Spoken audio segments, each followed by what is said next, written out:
ассалому алайкум бинандагони гиромӣ, нашри ҷанбасии барномаи иттилоотии навидро мустақиман манзури шумо мегардонем. дар студия Сора Холиқназарова.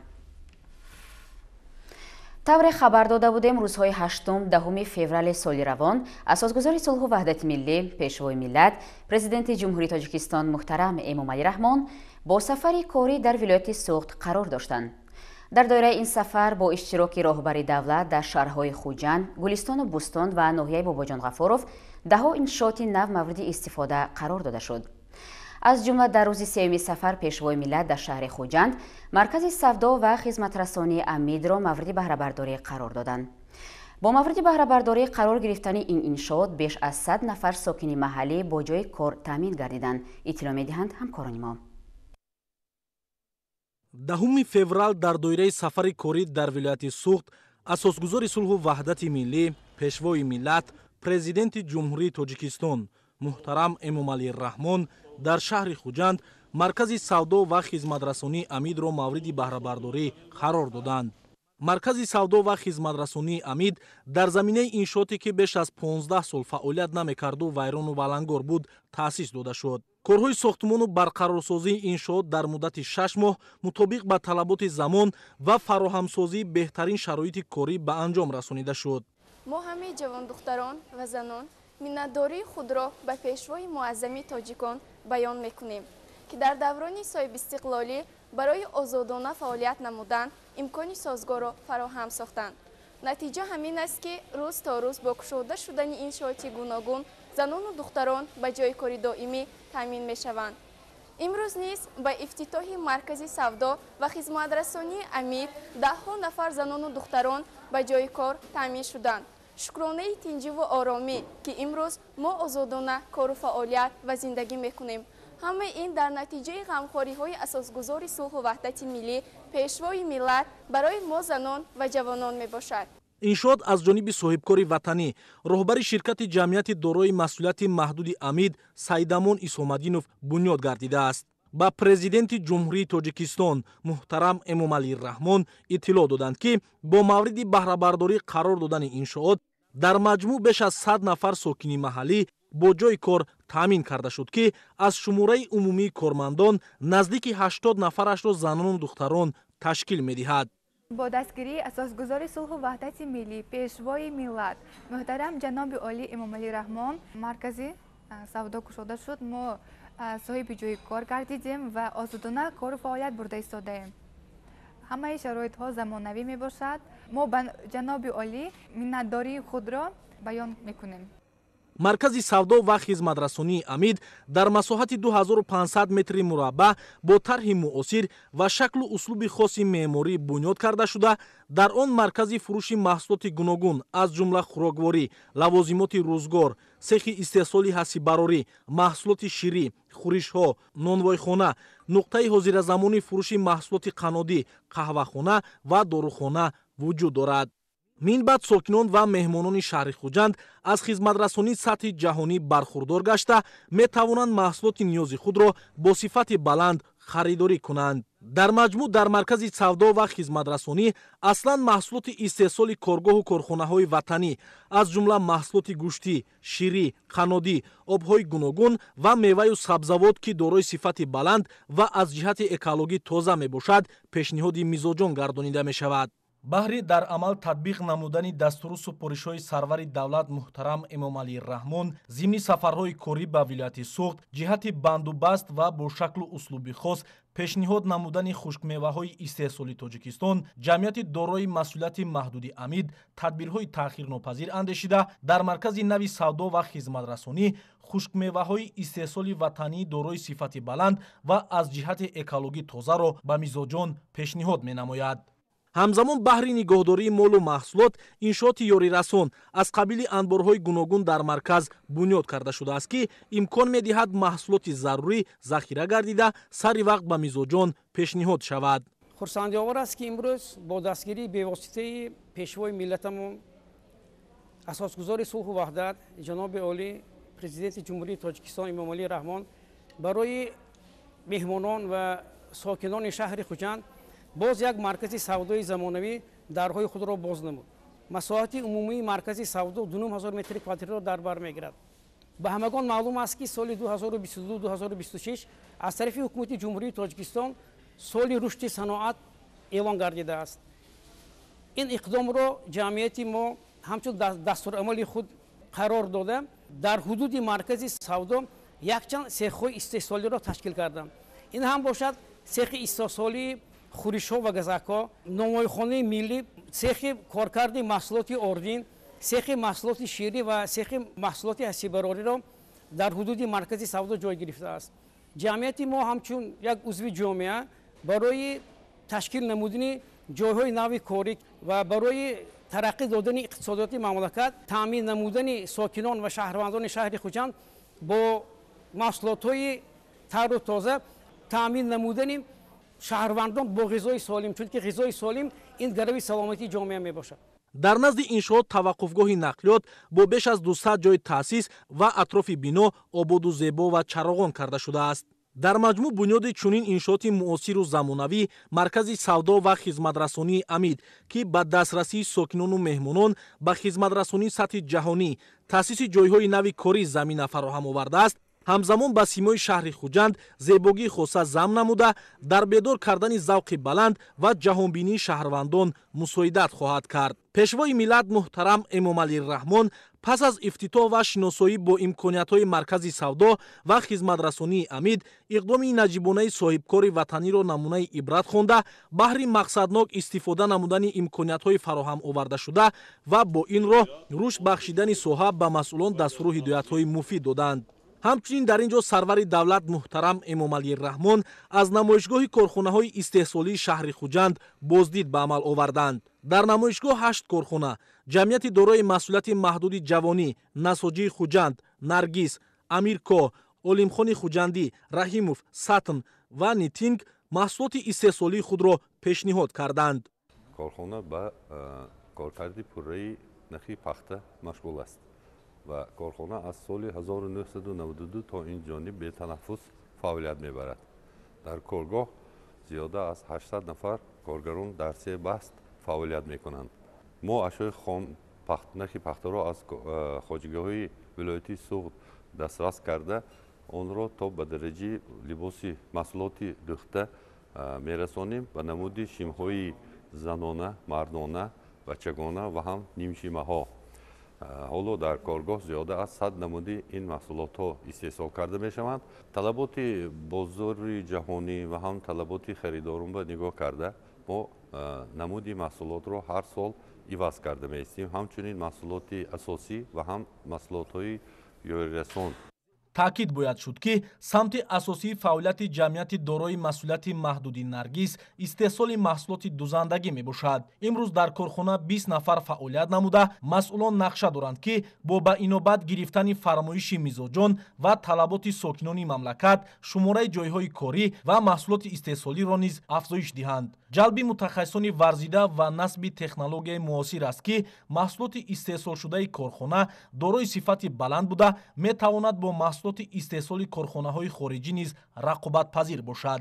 дар мавсими таҳсилии соли 2020-2021 корхона барои хонандагони муассисаҳои таълимӣ 7500 сару либоси мактабӣ омода намуд.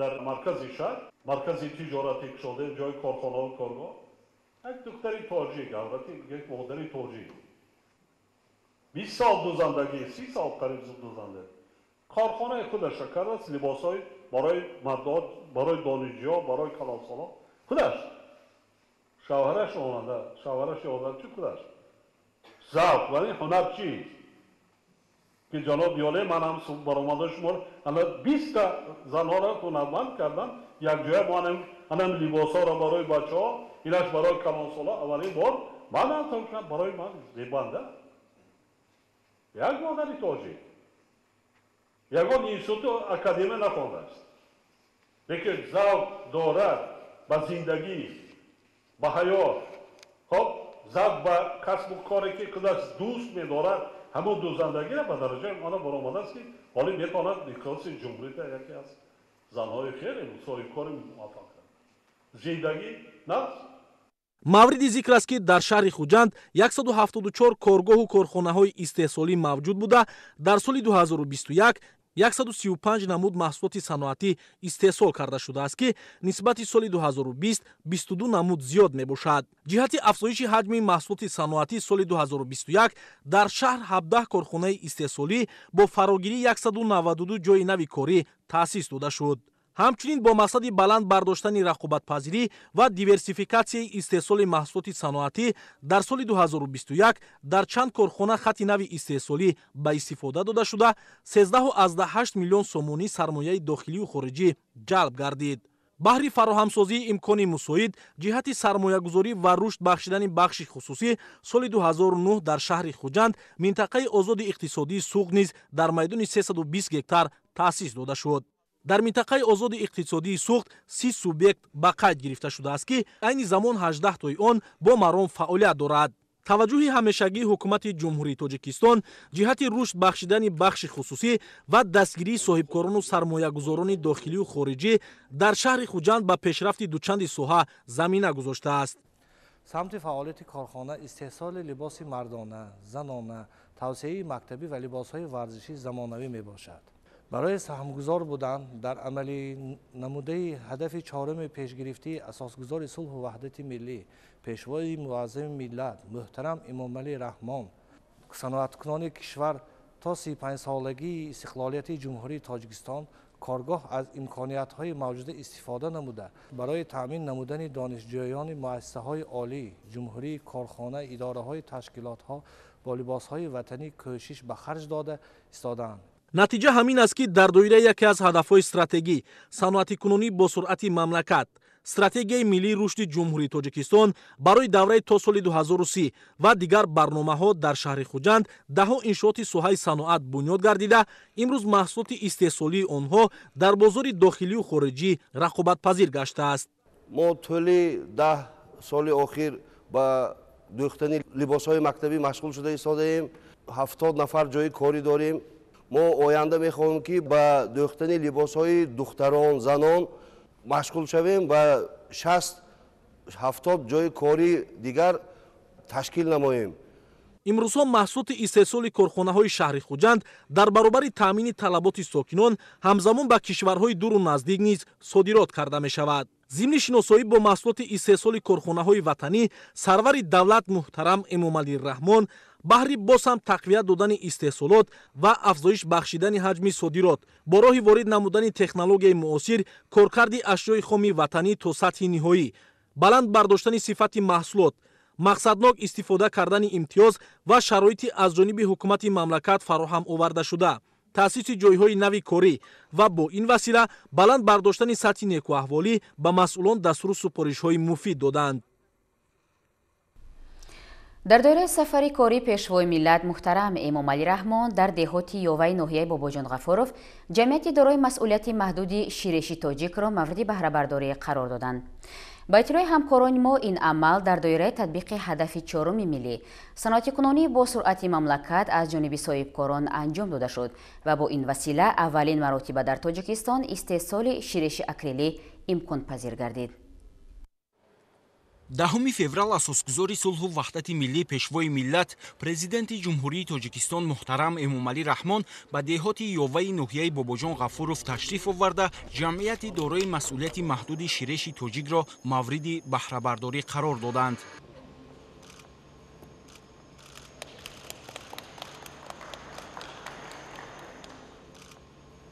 соҳибкорони маҳаллӣ Абдуқодир Набиев ва Манижа Умарова ба хотири саҳмгузорӣ дар татбиқи ҳадафи чоруми миллӣ, саноатикунонии бо суръати мамлакат ва таъмини нишондодҳои паёми президенти ҷумҳурии Тоҷикистон ба Маҷлиси олӣ оид ба солҳои 2022-2026 эълон гардидани солҳои рушди саноат, ҷамъияти мазкурро таъсис дода бо истифода аз технологияи муосир аввалин маротиба дар Тоҷикистон истеҳсоли ширеши акрилиро ба роҳ монданд. иқтидори корхона дар як моҳ истеҳсоли зиёда аз 300 тонна ширеш буда, оянда вобаста ба талаботи бозори дохилӣ ва ба роҳ мондани содироти маҳсулот ба хориҷи мамлакат, аз ҷумла ба кишварҳои ҳамсоя ин нишондод ба 500 тонна расонида мешавад. бо мавриди баҳрабардорӣ қарор гирифтани корхонаи ширешбарорӣ 30 нафар сокини маҳаллӣ бо ҷои кору маоши хуб таъмин гардид.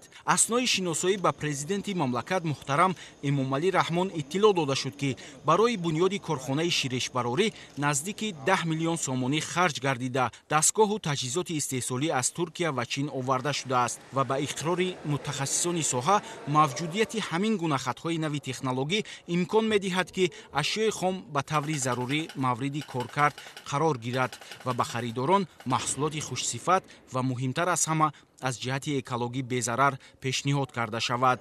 дар корхона дар навбати аввал истеҳсоли 15 намуди ширеш ки қаблан аз хориҷи мамлакат аз ҷумла Федератсияи Россия, Туркия, Чин ва Узбекистон ворид карда мешуд, роҳандозӣ гардидааст ки асосан дар соҳаи сохтумон ва омода намудани қолин, дару тиреза ва мебел ба таври васеъ истифода бурда мешавад. ҳамасола ҳаҷми воридоти ширеши акрилӣ аз хориҷи мамлакат 9000 тоннаро ташкил медиҳад.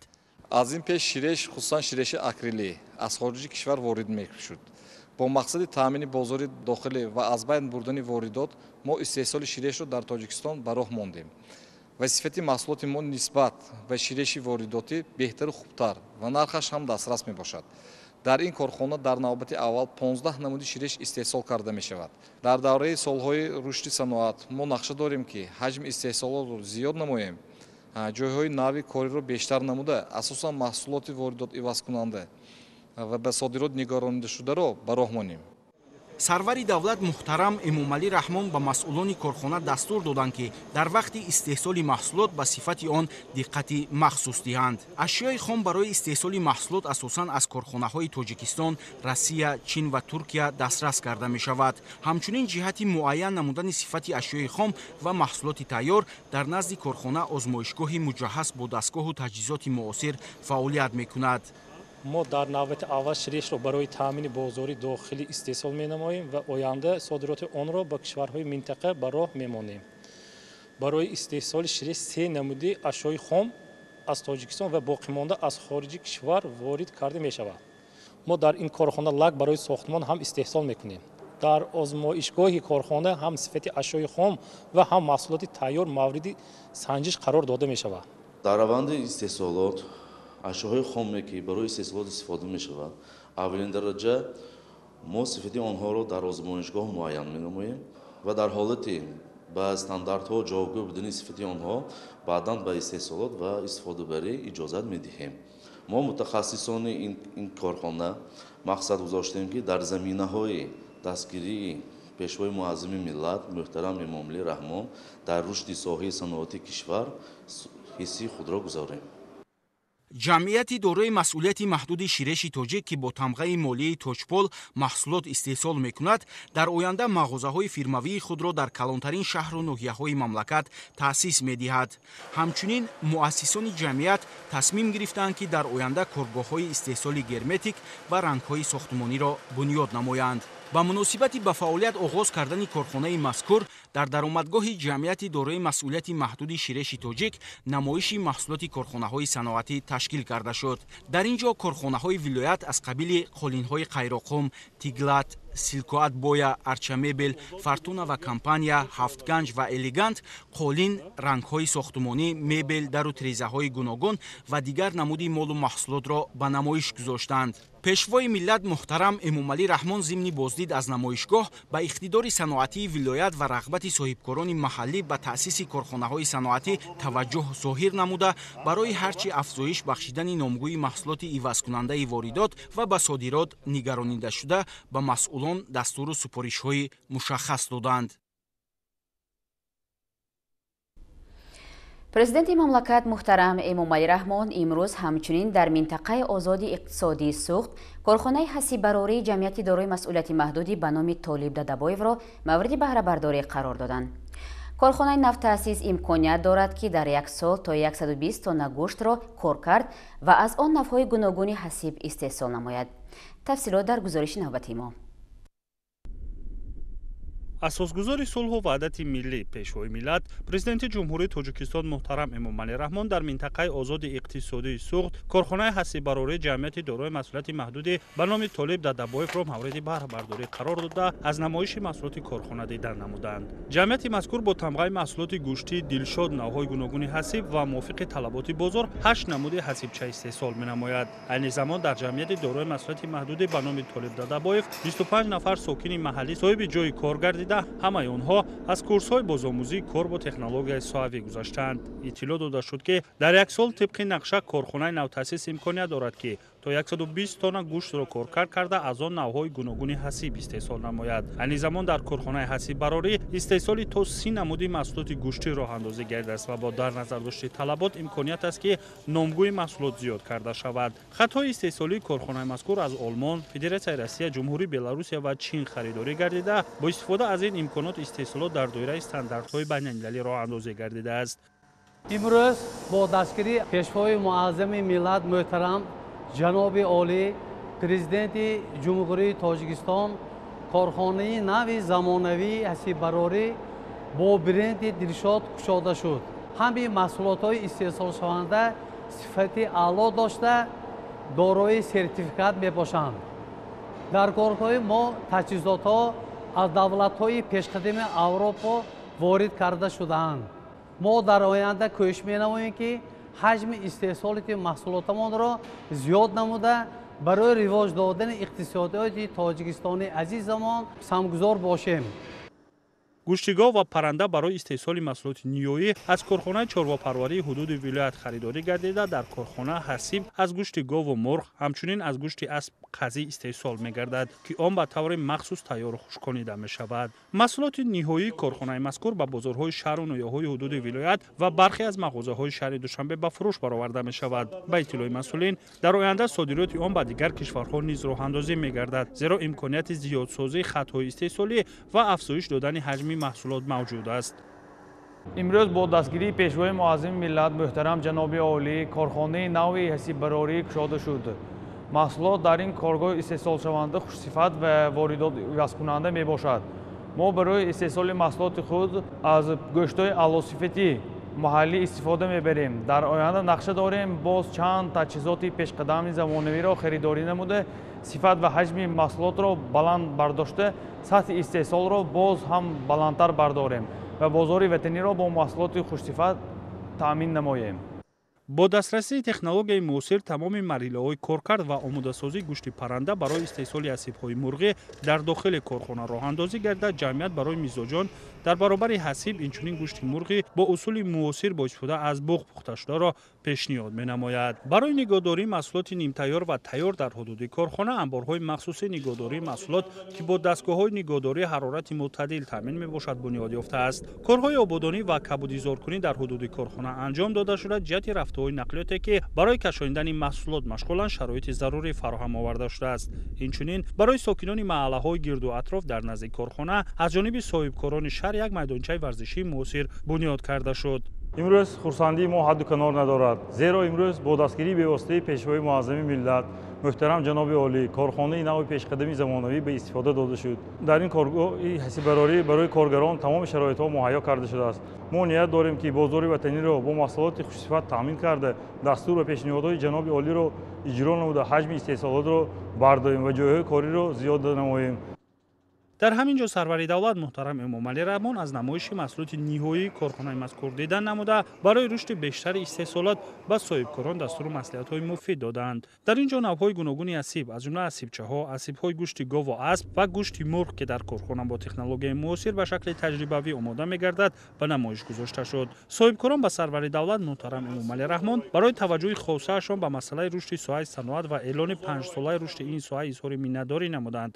бояд гуфт ки давоми чанд соли охир дар доираи дастуру супоришҳои роҳбарии давлат шумораи коргоҳу корхонаҳои коркарди гӯшт ва истеҳсоли маҳсулоти гӯштӣ афзоиш ёфт ки ин раванд ба коҳиши чашмаси воридоти ин нави маҳсулот аз хориҷ боис гардида дар ин баробар сифати маҳсулот дар бозорҳои мамлакат беҳтар шуд. ҳадафи чорumi миллии саноаткорони босороти кишвар аз тарафи пешвои муаззами миллат эълон карда шудааст ва беҳуда нест ки пешвои муаззами миллат дар паёми охирини худшон солҳои 2022-2026ро солҳои рушди соҳаи саноат эълон намудаанд. саноатчиёни вилоят امروز جدوجهد دارند که بهر رسیدن به این هدف‌های ملی سهم ارزنده خود را گذارند و امروز در حدود ولایت 7 عدد سیخ‌های هستی براری زیاده از 20 عدد فابریک‌های کارگاه‌هایی که کارگردی محصولات شیری فعالیت می‌برند. تشکیل یافته کارخانه‌های نوی صنعتی از یک طرف به زیاد گشتن حجم استحصال محصولات و غنی گردانی بودجه آماده رساند، از طرف دیگر این تشکیل شده جاهای نوی کاری مساعدت می‌نماید. کارگاه مذکور نیز در دایره رشد بخش صنعت و رسیدن به هدف‌های سال‌های رشد صنعت بنیاد و به استفاده داده شد. پرزیدنت مملکت محترم امامعلی رحمان مسئولین را وظیفه‌دار نمودند که استحصالات را افزایش داده به این وسیله هم صادرات محصولات را راه‌اندازی و هم شماره جای‌های کاری را بیشتر نمایند. در شهر خوجند با اشتراک پیشوای ملت محترم امامعلی رحمان دو بینای استقامتی 9 آشیانه با مرکزی سودا و طربخانه مورد استفاده قرار گرفت. بینای نوی استقامتی در عموم دارای 90 خانه می باشد. با قامت افراختن بیناهای خوش‌طرح استقامتی برای ساکنان شرایط بهتر زندگی فراهم آورده شد، میگویند همکاران ما. 10 فеврал اساسگذار صلح و وحدت ملی پیشوای ملت президенти ҷумҳурии тоҷикистон муҳтарам эмомалӣ раҳмон дар шаҳри хуҷанд ду бинои истиқоматӣ 9 ошиёнаро бо ҷойгиршавии маркази савдову хизматрасонӣ ба истифода дода ба 150 ятими кул тӯҳфа ва ба 6 оилаи эҳтиёҷманд калиди хонаҳои истиқоматӣ дар вазъияти тантанавӣ тақдим намуданд. оилаҳое ки соҳиби манзили замонавии истиқоматӣ гардиданд асосан дар соҳаҳои илму маориф, тандурустӣ ва ҳифзи иҷтимоӣ ва дигар бахшҳои иқтисоди миллӣ фаъолияти босамар дошта барои рушди ҷомеа саҳми назаррас доранд. ин оилаҳо қаблан иҷоранишин буданд ва акнун бо дастгирии бевоситаи пешвои миллат муҳтарам эмомалӣ раҳмон соҳиби манзили истиқоматии шахсӣ гардиданд. онҳо барои таваҷҷӯҳ ва дастгирии бесобиқа ба президенти ҷумҳурии тоҷикистон муҳтарам эмомалӣ раҳмон изҳори сипосу миннатдорӣ баён карданд. сарвари давлат ҳангоми супоридани калиди хонаҳои истиқоматӣ ба оилаҳои эҳтиёҷманд иброз намуданд ки дар сиёсати иҷтимоии ҳукумати ҷумҳурии тоҷикистон дастгирии ятимону бепарасторон, маъюбон ва оилаҳои ниёзманд мавқеи меҳварӣ дошта ин қишри ҷомеа таҳти таваҷҷӯҳи пайваста қарор доранд. дар соҳаи тандурустӣ 26 сол боз кор кардам. раҳмат ба ҷаноби олӣ муҳтарам эмомалӣ раҳмон корҳои кариги моро қатр карда ба мо калиди хонаро супурданд. мин баъд дар хонаи барҳаво истиқомат мекунам. президенти мамлакат муҳтарам эмомалӣ раҳмон дар сиёсати хиратмандонаи худ маорифро дар мадди назари аввал қарор медиҳанд. дастгирии ҳукумати ҷумҳурии тоҷикистон нисбат ба омӯзгорони ҷавон рӯз аз рӯз беҳтар гардида истодааст ки аз сабабҳои инро мо дар ҳаёти ҳамирӯза гуфта метавонем. имрӯзҳо омӯзгорони ҷавон дар мадди назари давлат мебошанд. ҷавобан ба ғамхориҳои асосгузори сулҳу ваҳдати миллӣ пешвои миллат муҳтарам эмомалӣ раҳмон ваъда медиҳам ки дар баланд бардоштани савиии дониш ва омода намудани мутахассисони варзида саҳми арзандаи худро мегузорам. мавриди зикр аст ки биноҳои 9 ошиёнаи истиқоматӣ дар маҳаллаи 13 шаҳри хуҷанд аз тарафи ҷамъияти дорои масъулияти маҳдуди сармоя сохтмон дар асоси талаботи шаҳрсозӣ бо тарҳи меъмории миллӣ зебою замонавӣ сохта шудааст. дар рафти сохтмон беш аз 50 мутахассиси маҳаллӣ ба кор ҷалб гардида бо истифода аз масъулияи баландсифати сохтмонии истеҳсолоти ватанӣ корҳои бунёдиро ба иҷро расониданд. бинои нави истиқоматӣ бо дар назардошти ҷойгиршавии маркази савдову тарабхона дар ошиёнаи якум бунёд гардида дар умум дорои 90 хонаи 1, 2 ва 3 ҳуҷрагӣ мебошад. аз қомат афрохтани боз як бинои хуштарҳи истиқоматӣ шароити беҳтари зиндагӣ барои сокинон фароҳам оварда шуда ба ин гӯшаи шаҳри хуҷанд зебоии дигар зам гардид. мо соҳибкорони ватанӣ дар партави дастури супоришҳои пешвои миллат ҷаноби олӣ президенти ҷумҳурии тоҷикистон муҳтарам эмомалӣ раҳмон ҷиҳати фароҳам овардани шароити арзандаи зиндагӣ барои сокинон дар маҳаллаи 13 шаҳри хуҷанд ду бинои ноошиёнаи истиқоматӣ бунёд намудем.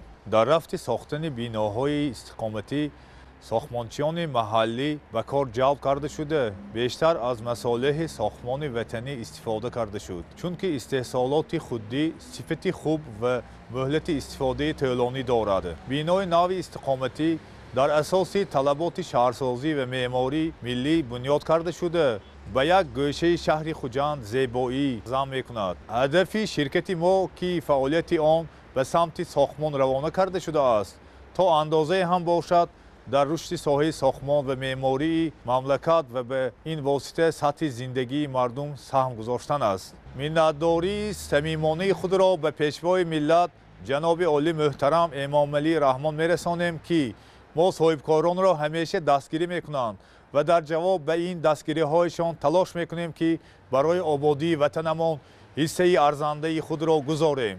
дар ҳамин ҷо сарвари давлат муҳтарам эмомалӣ раҳмон зимни вохӯрӣ бо ятимони кул ба онҳо тӯҳфаҳои арзишманд тақдим намуда барои ин наврасону ҷавонон ки бо амри тақдир аз навозиши волидайн бенасиб монданд дастархони идона ороста шуд. ятимон бо шодию нишод аз дасти сарвари раъиятпарвару инсондӯсти мамлакат либоси мактабӣ, пойафзол, шириниҳо, кӯмаки молӣ ва дигар тӯҳфаҳои арзишманд гирифтанд. президенти ҷумҳурии тоҷикистон муҳтарам эмомалӣ раҳмон бо наврасону ҷавонони ятим ки аз шаҳру ноҳияҳои хуҷанд, бӯстон, бобоҷон ғафуров, ҷаббор расулов, исфара ва мастчоҳи вилояти суғ ҷамъ омада буданд суҳбати самимӣ ороста онҳоро барои таҳсили хубу аъло, омӯхтани касбу ҳунар, забонҳои хориҷӣ ва кор бо технологияи муосир ҳидоят намуданд. фарзандони азиз, шароитҳои дараҷаи олиро мо барои шумо муайё кардем. нигоҳ бин карда истодем, тарбия карда истодем. шумо аз фурсат истифода бурда танҳо хонданатон дар кор, дониши хуб доштан дар кор, одобу ахлоқи ҳамида доштан дар кор. дар озмунҳое ки аз ҷониби роҳбари давлат ҳукумат эълон гардидааст, фаъолона ширкат кунед. озмуни аз ҳама дӯстдоштаи наврасону ҷавонон озмуни фуруғи субҳи доноӣ аст. тоҷикистон ватани азизи ман аст. ҳоле бо озмуни дигар доир ба илмҳои дақиқ ҳам эълон кардем. дар инҳо фаъолона иштирок кунед ва савияи дониши худатонро баланд бардоред. баробари таълиму тадрис, баробари азхуд кардани барномаҳои таълимӣ ва хондани китобҳои бадиия машғул шавед. китоб хондан ин инсонро сухандон мекунад, шуурнокиша васеъ мекунад, барои ояндаи худатон дар кор мешавад. аз ҳоло бояд шумо дар пеши худ мақсад гузоред ки оянда баъди ба камолот мерасед касбу ҳунар дошта бошед, савод дошта бошед, ки зиндагии худро пеш бурда тавонед, ки дар оянда муҳтоҷ ба касе нашавед. вақте шахс савод дорад, касбу ҳунар дорад, зиндагӣ бобаракат, умри бобаракат мебинад. барои ман доимо шуморо таъкид мекунам ки хонед. дониши хуб, хоб насиҳати омӯзгорон, мураббиёро диққат диҳед, иродаи мустаҳкам доштан дар кор, одобу ахлоқ доштан дар кор. аз ҳама муҳим мегӯям ки вақта хуб истифода карда савод, дониш доштан дар кор. забонҳои хориҷӣ, ду забони хориҷӣ, русӣ, англисиро мисли забони модарӣ бояд доред. кор кардан бо технологияҳои иттилоотӣ, коммуникатсионӣ, масалан интернет, ин чизҳоро аз худ кунед. чунки ояндаи давлати тоҷикистон дар дасти шумо аст. наврасону ҷавонони имрӯза шумо бояд обод кунед, шумо бояд созед, бунёд кунед, шумо пеш аз ҳама бояд соҳибӣ карда тавонед, давлатро ҳимоя карда тавонед. дар асаи байналмилалӣ боз ҳам обрӯи давлати ватани худро баланд бардоред. барои чӣ дар кор? барои савод, сатҳи баланди маърифат, нангу номус доштан дар кор, ҳисси баланди ватандӯстӣ, ватанпарастӣ доштан дар кор. ҳисси баланд аз куҷо пайдо мешавад? аз хондан, аз мутолиаи асарҳои бадеӣ, аз панду насиҳатҳои омӯзгорон, мураббиён, калонсолон. ба ҳамаи шумо саломатӣ, умри дароз, тамоми хушиҳои зиндагиро орзуманд ҳастам. ҳамачи орзуи омоле ки дар дили ниятатон аст, фарзандони азиз, ҳамуда насибатон гардонад. саломат.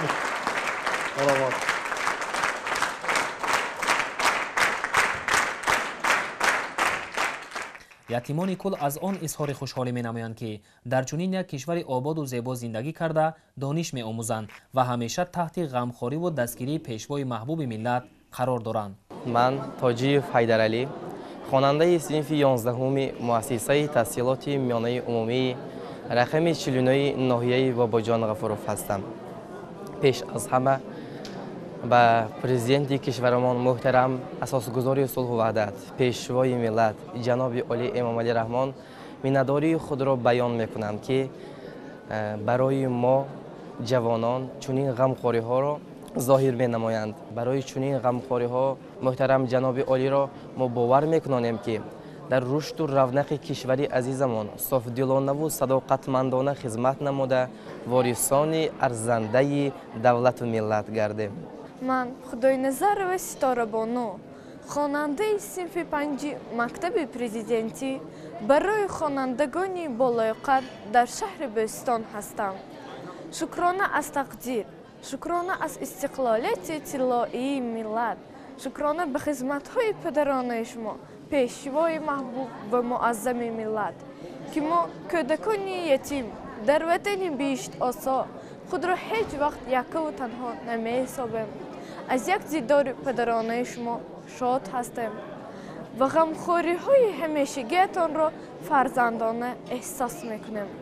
пешвои раҳнамои раҳкушо бо шумоем, бо шумоем, бо шумо.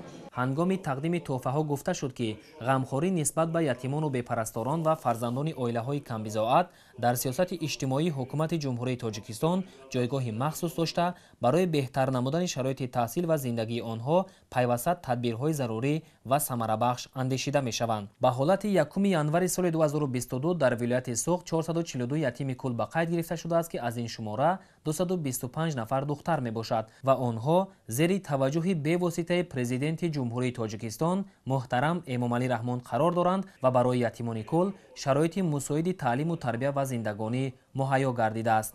ман Ҷумазода Комрон, хонандаи синфи 11-уми муассисаи таҳсилоти миёнаи умумии рақами 25 шаҳри Хуҷанд мебошам. шукрона аз он дорам ки имрӯз бо пешвои муаззами миллат ҷаноби Олӣ муҳтарам Эмомалӣ Раҳмон вохӯрӣ дорем ва миннатдории хешро ба он кас баён менамоям ки ҳамавақта барои мо ин гуна вохӯриҳоро ташкил мекунанд. бо таваҷҷӯҳ ва ғамхориҳои он кас мо аз ягон чиз камбудӣ надорем, дар мактабҳо бо баҳои хубу аъло таҳсил менамоем. ҷавобан ба ҳама ғамхориҳои пешвои муаззами миллат мо ваъда медиҳем ки дар мактаб бо баҳои хубу аъло таҳсил намуда ба донишгоҳи олӣ дохил шуда ки барои халқу ватани хеш ва барои ҳамаи заҳматҳои ҷаноби олиямон содиқона хизмат намоем. ман Азизахони Шӯҳраҷонзода, хонандаи синфи 7-уми муассисаи таҳсилоти миёнаи умумӣ рақами 10 шаҳри Хуҷанд мебошам. мо кӯдакони наврасони имрӯза миннатдорем ки пешвои муаззами миллат барои мо либосу шириниҳо тақдим намуданд. ман мехоҳам пас аз хатми мактаб касби табибиро интихоб намуда барои халқу ватани худ хизмат намоям. мо миннатдорем ба пешвои муаззами миллат ки ҳамеша моро дастгирӣ мекунад. дар замони соҳиби истиқлолӣ дар баробари дигар муассисаҳои таълимӣ шароити таҳсил ва будубоши тарбиятгирандагон дар мактаб-интернатҳои ҷумҳуриявӣ барои кӯдакони ятим бо дастгириҳои пайвастаи пешвои миллат муҳтарам Эмомалӣ Раҳмон хубтару беҳтар карда мешавад. мавриди зикр аст ки ҳамасола бо дастгирии президенти ҷумҳурии Тоҷикистон муҳтарам Эмомалӣ Раҳмон даҳҳо нафар духтарону писарон ки хатмкунандагони мактаб-интернатҳои ҷумҳуриявӣ мебошанд тибқи квотаи президентӣ ба муассисаҳои олии таълимӣ дохил мешаванд. ҷавонону наврасони ятим худро ҳаргиз бесаробон ҳис накарда бо шукргузорӣ аз фазои босуботи кишвар илму ҳунар омӯхта дар шукуфоӣ аз ин ҳам бештари Тоҷикистони соҳиби истиқлол саҳми босазо хоҳанд гузошт. президенти ҷумҳурии Тоҷикистон муҳтарам Эмомалӣ Раҳмон пас аз иштирок дар маросими кушодашавии чанд иншоот ҳамчунин дар шаҳри Хуҷанд дар тантанаҳои идона бахшида ба ҷашни сада ширкат варзида аз намоиш ва фурӯши ниҳоли дарахтони мевадиҳанда, сояафкан, гулу буттаҳо ва тухмиҳои босифат боздид ба амал оварданд. гӯшаи аслии намоишгоҳро ба муносибати ҷашни сада дар шаҳри Хуҷанд ташкили намоиши калони маҳсулоти ҳунармандии хос ба киштукор ва деҳқониву чорводорӣ монанди маҳсулоти оҳангарӣ, маҳсулоти деҳқонӣ, бахусус тухми зироатҳо, меваҳову полезиҳо ва хушкмеваҳои хоси Тоҷикистон ташкил дод. تفصیلات در گزارش نوبتی ما.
پیغامی نوی سالی فراوان آمد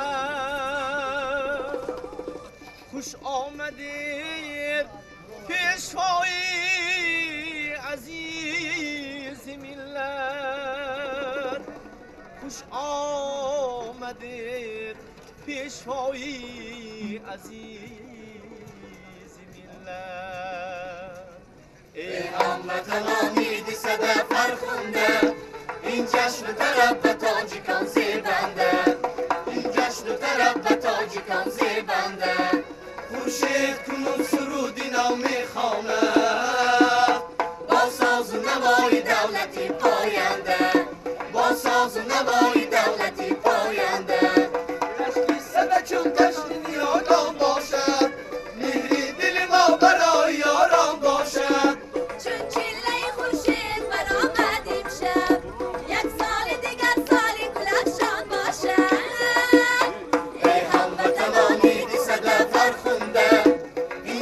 طرب به تاجیکان زیبنده ای هموطنان عید صدف فرخنده این جشن طرب به تاجیکان زیبنده این جشن طرب به تاجیکان زیبنده این جشن طرب به تاجیکان زیبنده.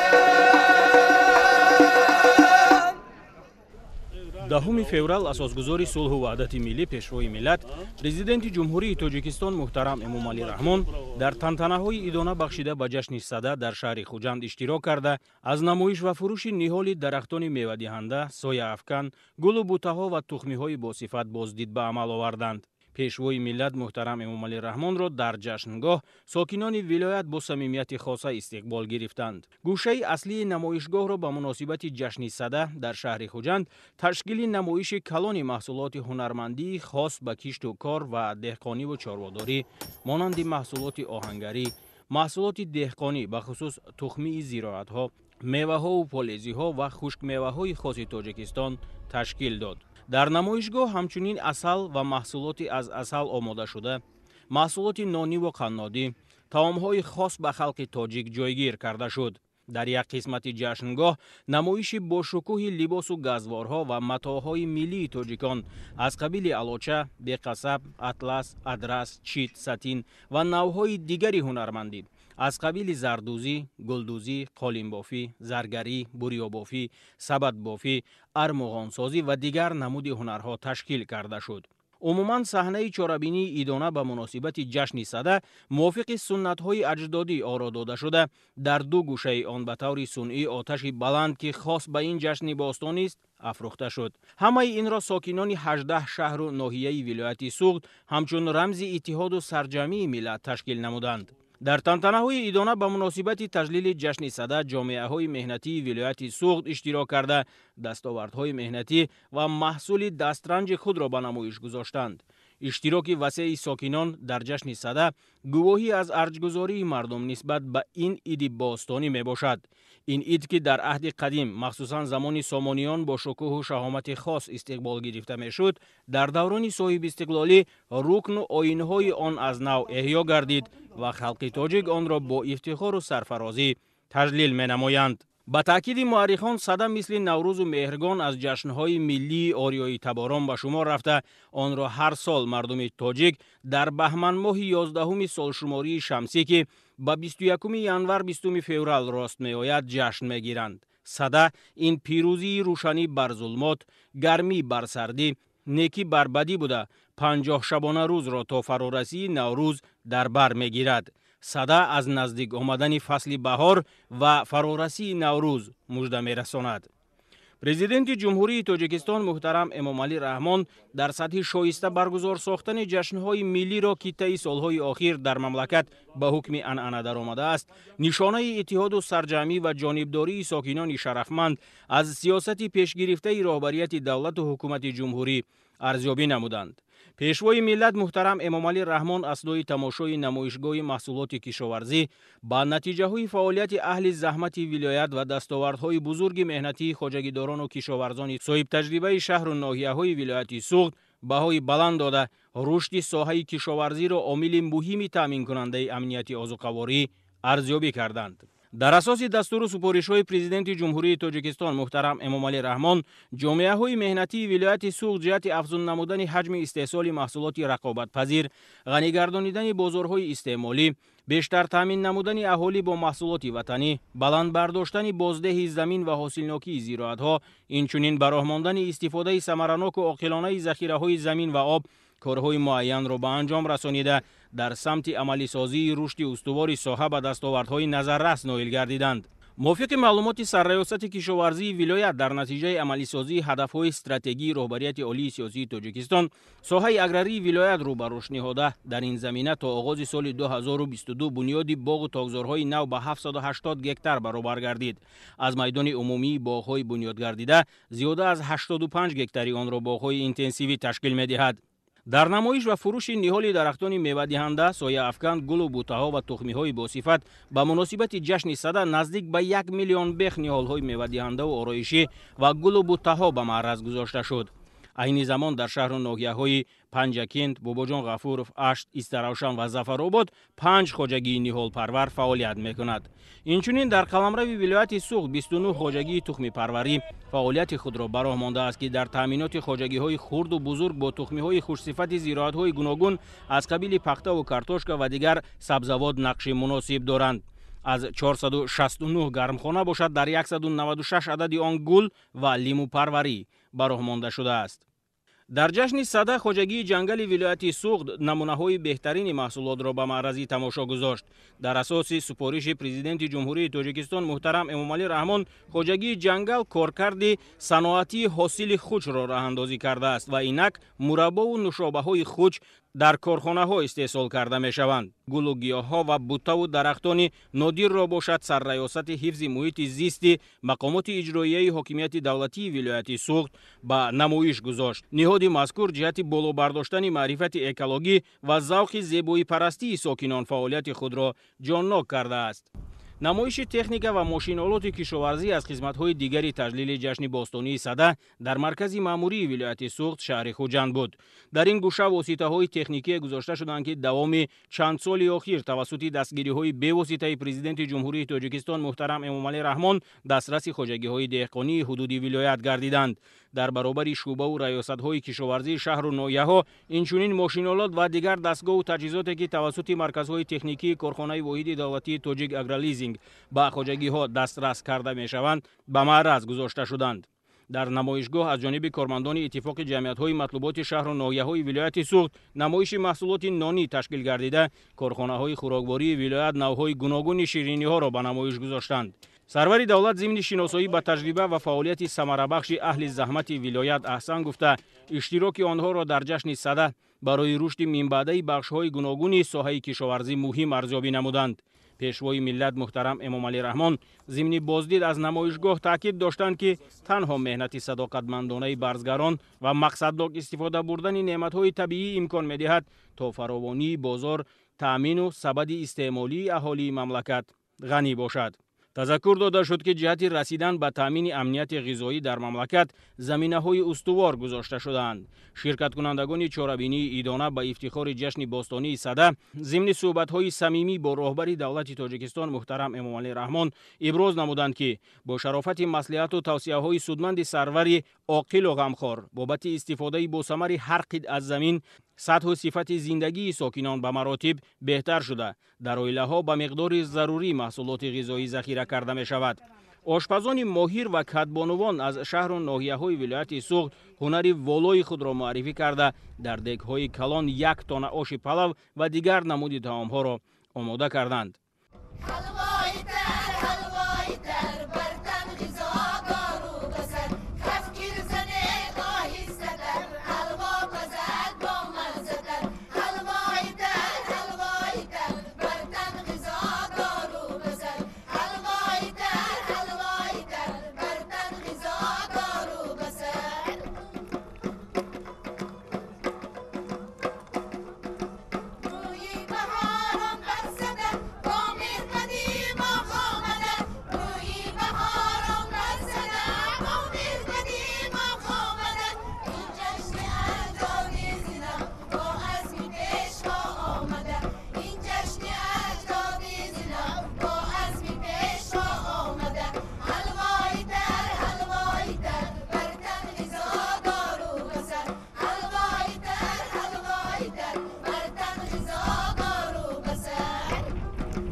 برای خاطرمان تجلیل کردن جشن صده هنرمندان خوش‌سلیقه ولایت نمایش تئاتر کنانیده شده را تحت عنوان کشف آتش پیشنهاد کردند.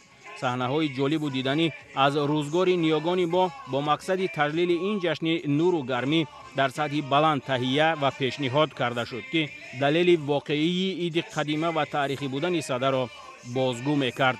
پرزیدنت جمهوری تاجیکستان محترم امامعلی رحمان با تشکیل کنندگان این جشن باستانی و ساکنان ولایت که در ترغیب عنعنه و رسوم ملی با افتخار تجلیل صده سهمگذاری کردند عرض سپاس و منتداری بیان نمودند.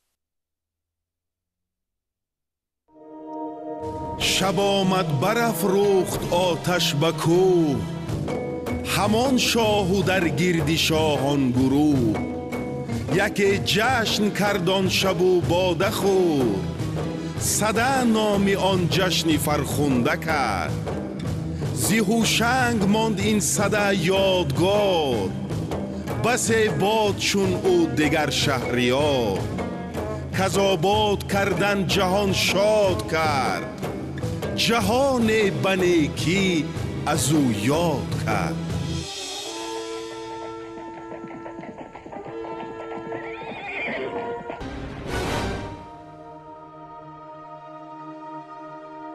درود ای مردمی پاک و آزاده آریایی، شادانه باشید فروغی آتشی جاویدان، نوری مهری یزدان و گرمی و فیضی خاندان، خجسته و همایون باد.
شده جشنی صده در کشور مایه با عزم و تلاش و زحمتی رهبر ما احیا شده جشنی صده در کشور مایه با عزم و تلاش و زحمتی رهبر ما ای ملتی من خلقی نگهبانی صده سر تا قدمت آتشی تابانی صده مشهور شود میان خلق دنیای جشن همگان و فیض و احسانی صده مشهور شود میان خلق دنیای جشن همگان و فیض و احسانی صده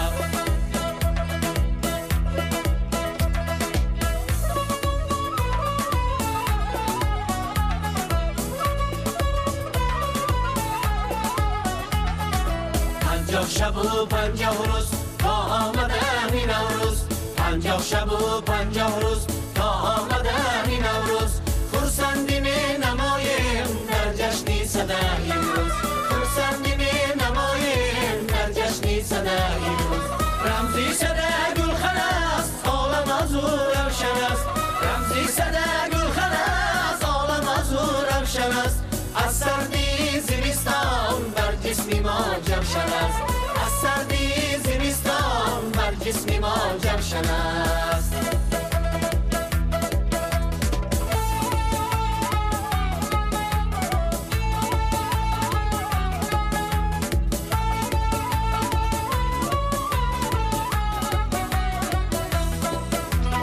از فیض جشنی صده دلهای ما منور رخشنده بخت ملت مانند هفت دفتر رخشنده بخت ملت مانند هفت دفتر جشنی صده وحدت است خورشیدی سعادت است شکرانه استقلال خاین یکی ملت است رشد و نموی کشور از پیشوای ملت است رشد و نموی کشور از پیشوای ملت است از پیشوای ملت است مرسو خوشنگو با فریدون آتش افروزیم تا ایوان گردون شوله قرمز خیزد ز آتش ما آذر افروز است قلبی بی غشی ما آذر افروز است قلبی بی غشی ما ای صدای جشن اصلی آریایی تاجی که مو آریایی جشنی مایی روز و شب زی سرما میرسد نوروزی گلها بگرما میایی ای صدای جشن اصلی آریایی تاجی که مو آریایی جشنی مایی تاجی که مو آریایی جشنی مایی ای صدای جشن اصلی آریایی تاجی که مو آریایی جشنی مایی تاجی که مو آریایی جشنی مایی تاجی که مو آریایی جشنی مایی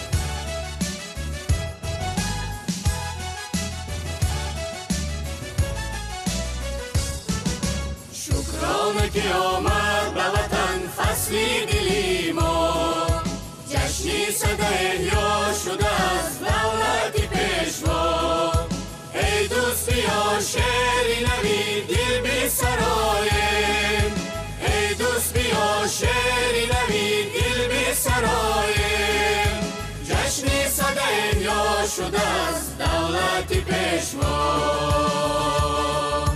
دولت پیشوا شده از دولت پیشوا دولت پیشوا شادی بینمایم از مرحمتی پیشوا شادی بینمایم از مرحمتی پیشوا از دولت پیشوا شادی بینمایم از دولت پیشوا موفق نمایم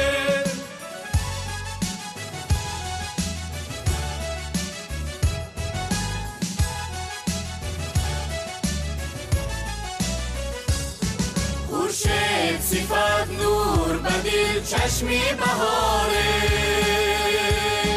ما خلق زفرمند در اندیشه کاره در جشن صدا آتش نوروز فروزیم در جشن صدا آتش نوروز فروزیم دلنامه وحدت از دل بی سرایم شادی بینمایم از مرحمتی پیشوا شادی بینمایم از مرحمتی پیشوا از دولت پیشوا شادی بینمایم از دولت پیشوا موفق نمایم شکرانه که آمد به وطن فصلی دلی ما جشنی صد احیا شده از دولت پیشوا شکرانه که آمد به وطن فصلی دلی ما جشنی صد احیا شده از دولت پیشوا شکرانه که آمد به وطن فصلی دلی ما جشنی صد احیا شده از دولت پیشوا از دولت پیشوا شادی بینمایم از دولت پیشوا موفق نمایم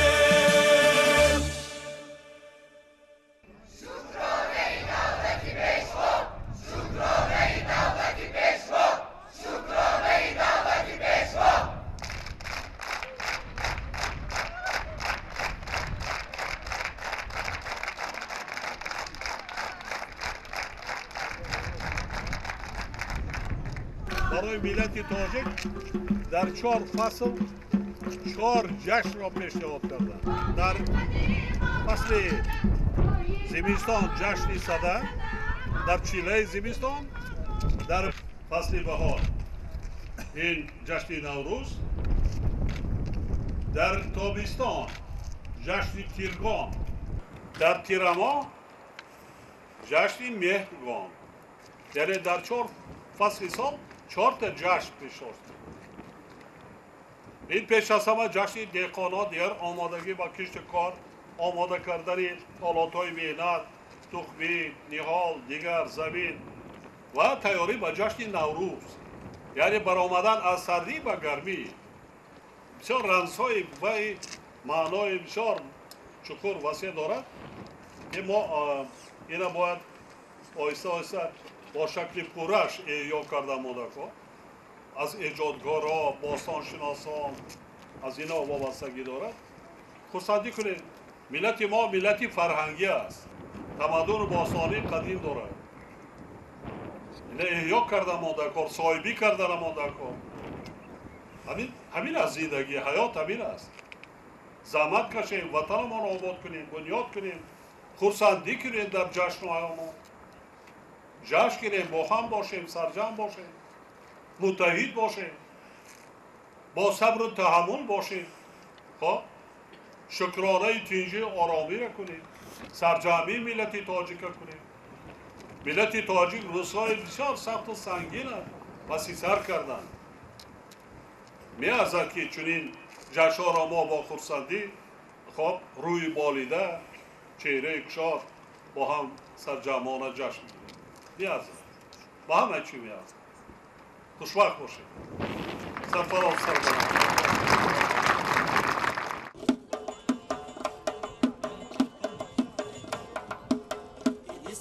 مبارک شادانه ها قطارک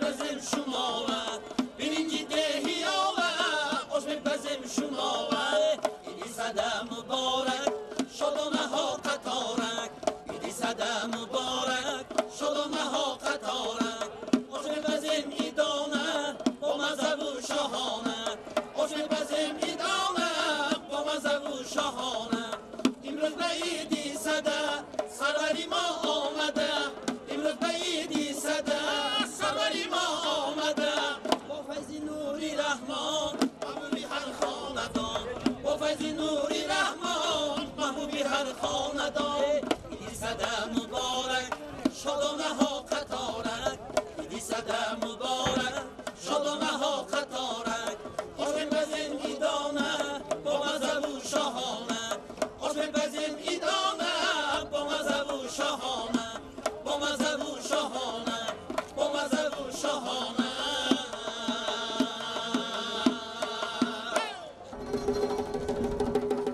رفشانی افروخته روی جهانه جشنی صدا میرسد چون نور از آسمانه جشنی صدا دری دروازه نوروزی خوش بیکو قدم آتش افروزد بکم چون ارمغان جشنی صدا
شاهی بارونک آمد بر ما جشنی صدق و خوشنگ آمد بر ما شاهی بارونک آمد بر ما شاه زیادش آفرید از سنگ آتش با هزار رنگ آمد بر ما شاه زیادش آفرید از سنگ آتش با هزار رنگ آمد بر ما جشنی زده جشنی بیاگانی ما جشنی زده جشنی اولادی ما جشنی زده جشنی بیاگانی ما جشنی زده جشنی اولادی ما جشنی زده جشنی اولادی ما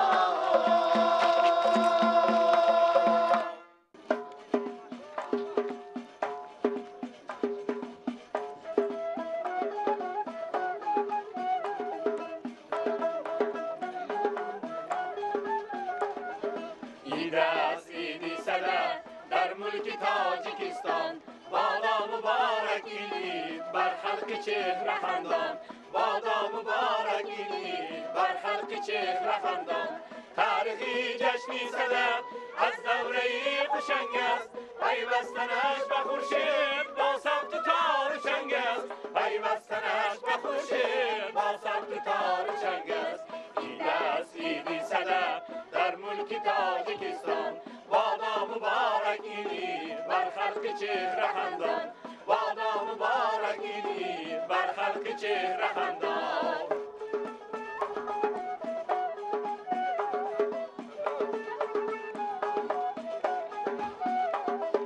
مردم به دشت و صحرا در باغ شناندند بهر قبول نوروز از دیده خواب راندند بهر قبول نوروز از دیده خواب راندند عید است عیدی صدق در ملک تاجیکستان بادا مبارک این عید بر خلق چهره خندان بادا مبارک این عید بر خلق چهره خندان بادا مبارک این عید بر خلق چهره خندان